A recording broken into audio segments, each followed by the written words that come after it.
Assalamualaikum dan salam sejahtera. Kami daripada Kumpulan 1 Sains Biologi akan membentangkan media massa dan ICT meringankan beban rakyat semasa penularan wabak COVID-19 melalui kesepadan nasional. Ini ialah senarai nama ahli kumpulan kami. Saya Baki Salisa akan mengendalikan bahagian pengenalan. Media massa merujuk kepada kepelbagaian teknologi media bertujuan mencapai sejumlah besar pengguna media melalui komunikasi massa. Pada 23 Januari 2019 merupakan tarikh titik hitam apabila Kementerian Kesihatan Malaysia telah menerima laporan 3 kes yang disyaki jangkiti COVID-19. Kerajaan telah mewajibkan pemakaian penutup muka, memperketatkan prosedur operasi standard dan menutup sektor-sektor tertentu. Namun demikian, penutupan secara mendadak memberi impak buruk kepada semua pihak. Media massa telah menjadi antara medium yang dapat membantu bukan meringankan beban rakyat.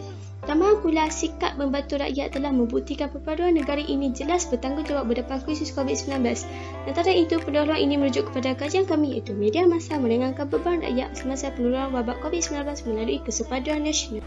Faktor media massa dapat membantu rakyat Malaysia yang terjejas akibat COVID-19. Faktor yang pertama adalah dapat membantu peniaga yang terjejas teruk akibat COVID-19. Apabila wabak COVID-19 melanda Malaysia, banyak peniaga-peniaga kecil seperti peniaga pasar malam, pengusaha kedai makan yang terjejas teruk kerana tidak dapat mengusahakan dan menjalankan aktiviti perniagaan mereka seperti biasa. Justru, media massa merupakan salah satu inisiatif yang boleh diketengahkan untuk mempromosikan barangan jualan mereka dan para pelanggan juga boleh membuat tempahan melalui dalam talian. Para peniaga juga boleh menggunakan perkhidmatan penghantaran makanan seperti GrabFood ataupun Foodpanda untuk menghantar barangan jualan mereka kepada pelanggan. Faktor yang kedua, banyak meluangkan waktu bersama melalui media massa. Apabila COVID-19 melanda Malaysia, rakyat Malaysia disarankan dan dinasihatkan untuk berada di rumah dan menjalankan self-quarantine untuk mengurangkan interaksi sesama manusia, untuk menghilangkan rasa bosan ketika berada di rumah sepanjang tempoh self-quarantine dan mengurangkan interaksi sesama manusia ini. Rakyat Malaysia banyak meluangkan masa bersama rakan melalui media massa untuk mengetahui perkembangan semasa antara satu sama lain. Seterusnya, faktor yang ketiga, dapat mengetahui perkembangan semasa dengan pantas.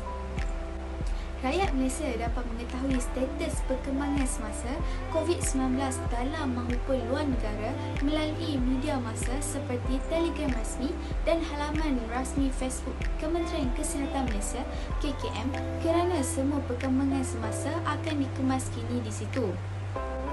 Hal ini dapat membantu menjimatkan masa dan menggunakan masa dengan perkara yang lebih berfaedah. Berikut merupakan langkah media massa membantu rakyat Malaysia yang terjejas akibat pandemik COVID-19. Langkah pertama ialah peranan para artis menggunakan kuasa populariti mereka untuk memberi kesedaran kepada rakyat Malaysia untuk saling bantu-membantu antara satu sama lain. Langkah kedua ialah dasar kerajaan membantu para perniagaan secara kecil-kecilan yang memulakan perniagaan. Ini adalah untuk mereka menyara hidup keluarga mereka yang kebanyakannya terkesan. Langkah ketiga ialah keprihatinan rakyat Malaysia memberi pertolongan untuk membantu rakyat yang terkesan akibat penularan COVID-19 ini. Sebagai contoh, gerakan Merah Putih yang mendapat sambutan baik oleh warganet. Langkah keempat ialah media massa juga membantu para pelajar yang terjejas akibat COVID-19 oleh kerana pelajar yang tidak dapat meneruskan pembelajaran secara normal di sekolah. Saya akan membentangkan tentang kebaikan-kebaikan media massa dalam membantu rakyat yang terkesan akibat pandemik COVID-19 di Malaysia. Pertama sekali, peniaga-peniaga yang terkesan boleh menjual barang jualan mereka di platform sosial media seperti Facebook, TikTok, Instagram dan sebagainya. Kedua, media massa boleh digunakan untuk menyebarkan maklumat kepada rakyat. Seperti yang kita tahu, Malaysia telah mencipta satu aplikasi yang dinamakan MySejahtera. Aplikasi ini boleh digunakan untuk mencari informasi yang berkaitan dengan COVID-19. Sebagai contoh, simptom ataupun langkah-langkah yang boleh kita ambil jika kita mempunyai gejala-gejala COVID-19. Akhir sekali, Media massa sebagai penghubung masyarakat. Di dalam waktu pandemik, kita tidak boleh berjumpa dengan kawan-kawan, ahli keluarga dan sebagainya. Tetapi dengan adanya media sosial, kita boleh menggunakan platform itu untuk berkomunikasi dan bertanyakan khabar dengan mereka tanpa sebarang halangan atau pembatasan. Kita akan teruskan perbincangan tentang keburukan media sosial dalam membantu rakyat sewaktu pandemik COVID-19. Yang pertama, sejak pandemik ini melanda negara kita tahu bahawasanya setiap individu, tidak kira pelajar ataupun pekerja, terpaksa bekerja atau belajar secara online, dan di mana kita dapat lihat tidak semua individu mempunyai talian internet yang baik dan juga gadget yang baik ataupun gadget yang bersesuaian untuk menjalani pembelajaran ataupun pekerjaan secara atas talian di rumah masing-masing. Seterusnya ialah buli cyber, di mana sesetengah individu ataupun masyarakat sebenarnya mempunyai sikap negatif yang suka menjatuhkan perasaan orang lain ataupun semangat orang lain melalui komen atau sebagainya. Hal ini kerana kita dapat lihat bahawa sebagai seorang pelajar di waktu pandemik ini sebenarnya agak sukar, tetapi ada juga pelajar daripada zaman dahulu ataupun seorang yang dah bekerja menghuraikan, mempersoalkan mengapa pelajar zaman sekarang suka memberi alasan walaupun mereka sebenarnya tidak tahu dan tidak pernah merasai bagaimana pembelajaran online ini dijalankan.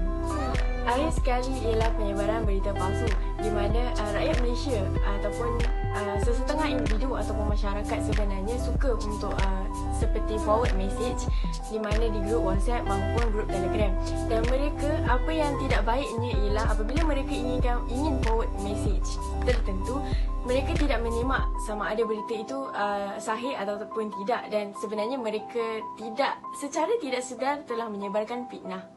Kesimpulannya, media massa dan ICT di negara ini berkesan dalam memainkan peranan memupuk dan memperkukuhkan negara, perpaduan negara serta integrasi nasional semasa penularan COVID-19. Meningkatkan peranan media massa ke arah perpaduan negara dan integrasi nasional adalah dicadangkan untuk memperbanyakkan dan mempertingkatkan kualiti mesej perpaduan negara, integrasi nasional dalam televisyen, terutamanya menerusi iklan khidmat awam, berita dan isu semasa.